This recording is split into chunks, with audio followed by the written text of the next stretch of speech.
જામનગરથી સમાચાર એબીવીપીના કાર્યકરોનો વિરોધ SC ST scholarship અને ગ્રાન્ટેડ લો કોલેજ ફાળવવાની માંગ જીજી હોસ્પિટલના ગેટ પાસે કરવામાં આવ્યો વિરોધ એબીવીપીના કાર્યકરોએ રસ્તો રોકો આંદોલન કર્યું 50થી વધુ એબીવીપીના કાર્યકરોની પોલીસ દ્વારા અટકાયત કરવામાં આવી પોલીસ અને એબીવીપીના કાર્યકરો વચ્ચે ઘર્ષણ સર્જાયું રસ્તામાં એબીવીપીના કાર્યકરોએ બેસી રહેતા ટ્રાફિક જામ થયો પોલીસે ટીંગાટોળી કરી એબીવીપીના કાર્યકરોની કરી અટકાયત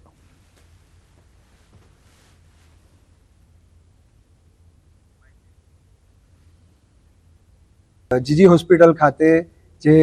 સરકાર દ્વારા એસટી વિદ્યાર્થીઓ છે એમને જે સ્કોલરશિપ માટેનો પરિપત્ર રદ થવાની બાબત હતી એને લઈને જે પરિપત્ર હતો એની હોળી કરી અને વિદ્યાર્થીઓ દ્વારા ચક્કાજામ કરી અને વિરોધ પ્રદર્શન નોંધાવવામાં આવ્યો છે જેમાં આપણે જાણીએ છીએ કે શેડ્યુલ ટ્રાઇબના જે વિદ્યાર્થીઓ છે જનજાતિ વિદ્યાર્થીઓ છે જેમને જે સ્કોલરશિપ મળતી હતી એડમિશન થઈ ગયા બાદ તે સ્કોલરશિપ નહીં મળે એવો પરિપત્ર આવ્યો છે એ પરિપત્ર આ વર્ષ માટે રદ થાય 2024 અને 25 માટે વિદ્યાર્થીઓને સ્કોલરશિપ મળે એવી વિદ્યાર્થી પરિષદની સ્પષ્ટ માંગ છે।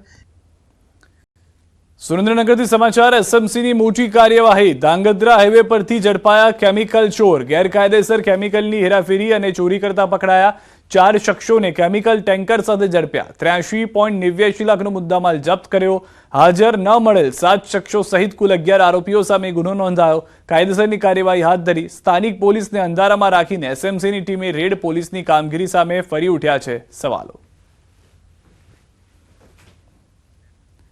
નવસારીથી સમાચાર બ્યુટી પાર્લરમાં ચોરીની ઘટના 3 મહિલાઓ 1.54 લાખની મત્તાનું પર્સ ચોરી ફરાર થઈ ગઈ માતા પુત્રીની નજર ચૂકવી કરી ચોરી પર્સમાં સોનાના દાગીના અને 97,000 રોકડ હતી ચોરીની ઘટના સીસીટીવીમાં કેદ થઈ।